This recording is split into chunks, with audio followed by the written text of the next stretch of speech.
অন্তর্বর্তী সরকারের প্রধান উপদেষ্টা প্রফেসর মোহাম্মদ ইউনূস বলেছেন, জুলাই আগস্টে পৃথিবী অবাক বিস্ময়ে দেখেছে কিভাবে সমগ্র বাংলাদেশের মানুষ একনায়কতন্ত্র, নিপীড়ন, বৈষম্য, অবিচার আর দুর্নীতির বিরুদ্ধে দৃঢ়ভাবে রুখে দাঁড়িয়েছিল। তিনি মন্তব্য করেন, বাংলাদেশের এই মনসুন অভ্যুত্থান আগামী দিনগুলোতে বিশ্বের বিভিন্ন প্রান্তের মানুষকে মুক্তি ও ন্যায় বিচারের পক্ষে দাঁড়াতে প্রেরণা যোগাবে। শুক্রবার জাতিসংঘ সাধারণ পরিষদের ৭৯তম অধিবেশনে দেয়া ভাষণে এসব কথা বলেন প্রধান উপদেষ্টা। ভাষণে ন্যায্য, অন্তর্ভুক্তিমূলক ও কার্যকর গণতন্ত্র প্রতিষ্ঠার লড়াইয়ে যারা জীবন উৎসর্গ করেছেন তাদের গভীর শ্রদ্ধায় স্মরণ করেন শান্তিতে এই নোবেল বিজয়। বক্তব্যে জনগণের মুক্তি ও গণতান্ত্রিক আকাঙ্ক্ষাকে বাস্তবে রূপ দিতে বিশ্ব সম্প্রদায়ের নতুন বাংলাদেশের সঙ্গে নতুনভাবে সম্পৃক্ত হওয়ার উদাত্ত আহ্বান জানান doctor Mohammad Yunus. New York থেকে প্রধান উপদেষ্টার ভাষণের বিস্তারিত তুলে ধরে রিপোর্ট করছেন আমাদের বিশেষ প্রতিনিধি শামসুল আলম। ক্যামেরায় ছিলেন একে আজাদ। জাতিসংঘের সঙ্গে বাংলাদেশের সম্মিলিত পথ চলার ৫০ বছর সুবর্ণ জয়ন্তীর এক্ষণে বিশ্ব সম্প্রদায়ের মহানে সংসদে ভাষণ দেন অন্তর্বর্তী সরকারের প্রধান উপদেষ্টা professor Mohammad Yunus. The Assembly will now hear an address by His Excellency Mohammed Yunus, Chief Advisor of the Interim Government of the People's Republic of Bangladesh. New York স্থানীয় সময় শুক্রবার সকালে দেয়া ভাষণের বড় অংশ জুড়ে ছিল বাংলাদেশের জুলাই ও আগস্টে প্রত্যক্ষ করা যুগান্তকারী রূপান্তর। আমাদের ছাত্র জনতা তাদের অদম্য সংকল্প ও প্রত্যয়ের মাধ্যমে একটি স্বৈরাচারী ও অগণতান্ত্রিক শাসন ব্যবস্থা থেকে আমাদের মুক্তি এনে দিয়েছে। তাদের এই সংকল্পের মধ্যেই আমাদের দেশের ভবিষ্যৎ নিহিত, যা এই দেশকে বিশ্ব সম্প্রদায়ের মাঝে একটি দায়িত্বশীল জাতির মর্যাদায় উন্নত করবে বলে আমি বিশ্বাস করি। আমাদের জনগণ একটা ন্যায্য, অন্তর্ভুক্তিমূলক ও কার্যকর গণতন্ত্রের জন্য লড়াই করেছে, যার জন্য আমাদের নতুন প্রজন্ম জীবন উৎসর্গ করেছে। আমাদের এই তরুণীরা যে প্রজ্ঞা, সাহস ও প্রত্যয় দেখিয়েছে তা আমাদের অভিভূত করেছে, সারা বিশ্ববাসীকে অভিভূত করেছে।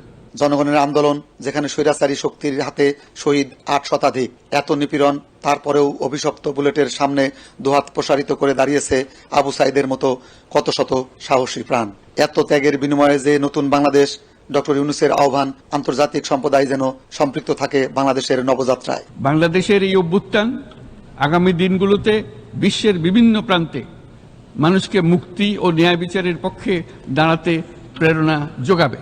আমাদের মুক্তি ও গণতান্ত্রিক আকাঙ্ক্ষাকে বাস্তবে রূপ দিতে আমি তাই আজ বিশ্ব সম্প্রদায়কে আমাদের নতুন বাংলাদেশের সঙ্গে সম্পৃক্ত হওয়ার উদাত্ত আহ্বান জানাচ্ছি। বাংলাদেশকে পুনর্গঠন করে জনগণের হাতে ফিরিয়ে দেওয়াই এখন একমাত্র লক্ষ্য বলেন প্রধান উপদেষ্টা। জোর দেন ন্যায়ভিত্তিক সমাজ ব্যবস্থা গড়ে তোলার ওপর। মাত্র ৭ সপ্তাহের সরকার দেশ সংস্কারে বেশ কিছু পদক্ষেপ নিয়েছে, ভাষণে তার উল্লেখ করেন অন্তর্বর্তী সরকার প্রধান। রাষ্ট্র ব্যবস্থার সকল পর্যায়ে সুশাসন ফিরিয়ে আনাই আমাদের অভীষ্ট। দায়িত্বভার গ্রহণের ২ সপ্তাহের মধ্যে আমরা গুম প্রতিরোধে যে আন্তর্জাতিক কনভেনশন রয়েছে তাতে যোগদান করেছে। এর আশু বাস্তবায়নের জন্য প্রয়োজনীয় দেশীয় আইন ও বিধি প্রণয়নে আমরা এখন প্রক্রিয়া শুরু করেছি। বাংলাদেশে গত ১.৫ দশকে যে সমস্ত গুমের অভিযোগ রয়েছে সেগুলো তদন্ত করার জন্য একটি তদন্ত কমিশন এই মুহূর্তে কর্মরত আছে। মানুষের আস্থা, আত্মবিশ্বাস ফিরিয়ে আনতে এবং নির্মম অতীত যেন আর ফিরে না আসে কোনোদিন, সেই জন্য আমরা কিছু সুনির্দিষ্ট খাতে সংস্কারকে অগ্রাধিকার দিয়েছি। সেই লক্ষ্যে আমরা বিদ্যমান নির্বাচন ব্যবস্থা, সংবিধান, বিচার ব্যবস্থা, জনপ্রশাসন, আইন শৃঙ্খলা ব্যবস্থা সংস্কারের জন্য স্বাধীন কমিশন গঠন করেছি। সংবাদপত্র ও গণমাধ্যমের সংস্কারের জন্যও পৃথক কমিশন সহ আরও কয়েকটি বিশেষ বিষয়ে কমিশন গঠন প্রক্রিয়াধীন রয়েছে। বহু সংকটে জর্জরিত বিশ্ব যুদ্ধ আর সংঘাতে উদ্বেগ প্রকাশ করেন শান্তিতে এই নোবেল বিজয়ী। দাবি জানান, ফিলিস্তিনে যে ভয়াবহ নিষ্ঠুরতা দায়বদ্ধ করতে হবে সংশ্লিষ্ট সকলকেই। বহুমুখী সংকটে জর্জরিত বর্তমান বিশ্বে যুদ্ধ এবং সংঘাতের ফলে ব্যাপক ভিত্তিতে মানুষের অধিকার খর্ব হচ্ছে। বিশ্ববাসীর উদ্বেগ এবং নিন্দা সত্ত্বেও গাজায় গণহত্যা থামছে না। ফিলিস্তিনের মতো বিদ্যমান বাস্তবতা কেবল আরব কিংবা মুসলমানদের জন্যই উদ্বেগজনক নয়, বরং তা সমগ্র মানব জাতির জন্যই উদ্বেগের বিষয়। একজন মানুষ হিসেবে প্রত্যেক ফিলিস্তিনির জীবন অমূল্য। ফিলিস্তিনের জনগণের বিরুদ্ধে যে মানবতা বিরোধী অপরাধ হচ্ছে তার জন্য সংশ্লিষ্ট সকলকে দায়বদ্ধ করতে হবে। ফিলিস্তিনের জনগণের উপর চলমান নৃশংসতা, বিশেষত নারী এবং শিশুদের সাথে প্রতিনিয়ত যে নিষ্ঠুরতা বিশ্ব দেখাচ্ছে, তা থেকে নিস্তারের জন্য বাংলাদেশ অনতিবিলম্বে সম্পূর্ণ যুদ্ধবিরতির আহ্বান জানাচ্ছে। ভাষণে অবধারিতভাবেই রোহিঙ্গা ইস্যু, এক্ষেত্রে আন্তর্জাতিক সম্প্রদায়ের পর্যাপ্ত সহযোগিতা চান ডক্টর ইউনূস। বলেন, সংকটের একমাত্র সমাধান নিজ ভূমিতে বাস্তুচ্যুত বিশাল এ জনগোষ্ঠীর নিরাপদ ও মর্যাদাপূর্ণ প্রত্যাবাসন। মায়ানমার থেকে বাংলাদেশে বলপূর্বক বাস্তুচ্যুত রোহিঙ্গাদের সহায়তা করতে আমরা অঙ্গীকারবদ্ধ। আমরা রোহিঙ্গাদের জন্য মানবিক সহায়তা কার্যক্রম চালু রাখা এবং তাদের টেকসই প্রত্যাবর্তন নিশ্চিত করার উদ্দেশ্যে আন্তর্জাতিক সম্প্রদায়ের পর্যাপ্ত সহায়তা অব্যাহত রাখার আহ্বান জানাচ্ছি।